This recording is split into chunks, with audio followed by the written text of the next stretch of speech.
Hello everyone, this is Priyanka. Welcome to my channel install exam theory. आज के इस video में फ्रेंड्स बहुत इंपॉर्टेंट टॉपिक पे बात करने वाले हैं उन सभी एस्पिरेंट के लिए जो कि टीआरई 4 के लिए प्रिपरेशन कर रहे हैं या टीआरई 3 वाले जिन्होंने एग्जाम दिया हुआ है।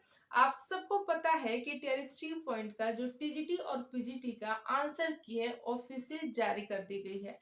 इतना आप सबको क्लियर होगा। रात को लमसम 10 बजे के करीब तक या 10 साढ़े 10 तक आपकी जो ऑफिशियल आंसर की है वो जारी कर दी गई थी टीजीटी और पीजीटी की। लेकिन उसमें कुछ क्वेश्चंस ऐसे हैं जो आयोग के तरफ से आंसर को चेंज किया गया है। आप सबको पता है कि आपका जो सिलेबस है वो फुल्ली एनसीईआरटी बेस्ड है और एनसीईआरटी का ही जो तथ्य है उसको सच माना जाता है। लेकिन आयोग ने आपके कुछ आंसर चेंज किए हैं, कुछ चेंज किया है। तो इस वीडियो में मैं उन दो चार क्वेश्चन ऐसे हैं जिसको मैं एनसीईआरटी के उन सभी तथ्य के साथ, सभी कंटेंट के साथ आपके मैच करा के दिखाऊंगी प्रूफ के साथ, जिससे कि आप सब आपत्ति उस पर दर्ज कर सकते हैं। मुझे एग्जैक्ट तो नहीं पता है कि आपकी आपत्ति की जो डेट है वो कब तक है और कब तक दी गई है, लेकिन आपको आपत्ति की डेट मिली हुई है तो आप उस पे अपने क्वेश्चन को देख के 100% एनसीईआरटी से मैच करके आप आपत्ति दर्ज कर सकते हैं, जिससे कि आपका 4 से 5 क्वेश्चन बढ़ने की अधिकतम संभावना है और आपका मेरिट में नाम आने की पूरी गारंटी है। रीजन क्या है कि सिलेक्शन 1 नंबर से पॉइंट से रुक जाता है, इसमें 3-4 नंबर का जो बात है बहुत बड़ी बात है, तो आप उस पर आपत्ति दर्ज कर सकते हैं। रही बात टीआरई 4 की, तो वो भी उनके लिए भी ये वीडियो बहुत इंपॉर्टेंट है क्योंकि उनको देख के कुछ आइडिया लगेगा अपने टॉपिक को समझने में और एग्जाम के पैटर्न को भी समझने में। वीडियो आप सबके लिए बहुत इंपॉर्टेंट है, ठीक है, और आपको ये भी समझ आएगा कि जो क्वेश्चन के लेवल है वो किस तरह के आते हैं। क्वेश्चन आपके सामने है जो कि एसएसटी का ये क्वेश्चन है 9 to 10 के लिए टीजीटी का, ठीक है। इसमें जो आपका पहला क्वेश्चन है कि किस रेखांश पर भारतीय मानक समय अपनाया जाता है।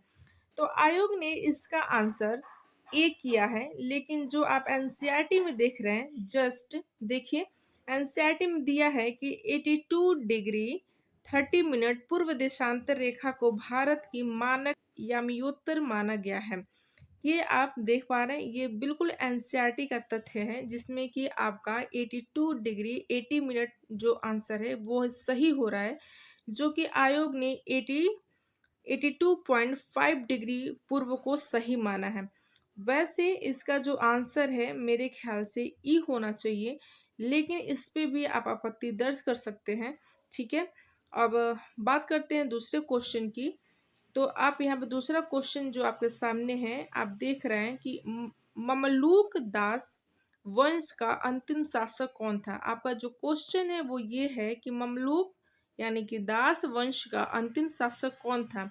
तो जो आयोग ने आंसर माना है वो है कैकुबाद, लेकिन जो इसका राइट आंसर है वो है कैमुर्स। इसका राइट आंसर ए है और आयोग ने सी माना है।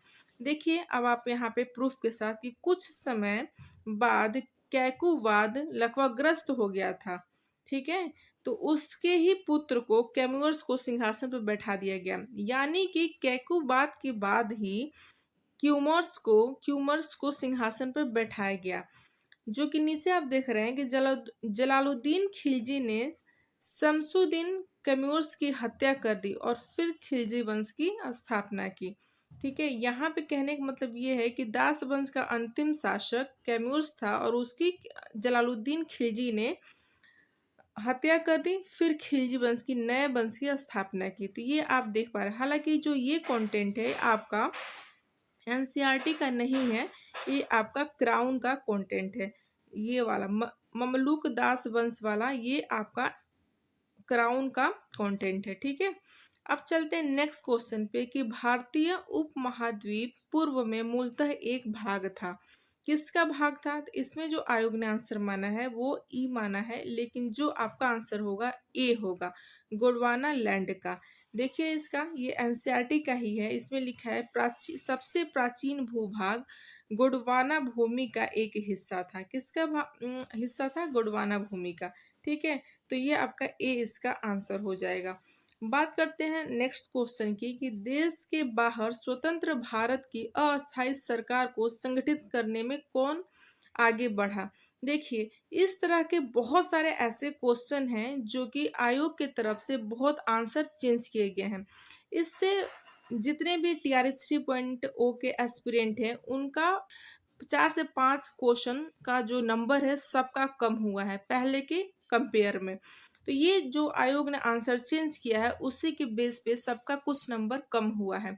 तो चाहे तो आप उस पे अपना आपत्ति दर्ज कर सकते हैं, चाहे तो नहीं भी कर सकते हैं। आप अपने अकॉर्डिंग अपने सहूलियत से कर सकते हैं। लेकिन कुछ बहुत सारे क्वेश्चन हैं जिसकी आंसर चेंज की गई है आयोग की तरफ से। चलिए उसमें हाँ, तो इसका जो आंसर है आपका, देश के बाहर स्वतंत्र भारत की अस्थायी सरकार को संगठित करने में कौन आगे बढ़ा?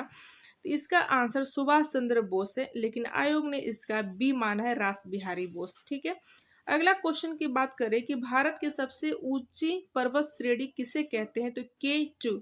इसमें बहुत सारे ऐसे एस्पिरेंट है जिनका ये कहना है, बहुत सारे यूट्यूब पे ये दिखाया गया है कि इसका आंसर सी नहीं होगा, लेकिन आयोग ने सी माना है और इसकी आंसर भी आपका सी ही होगा। ठीक है।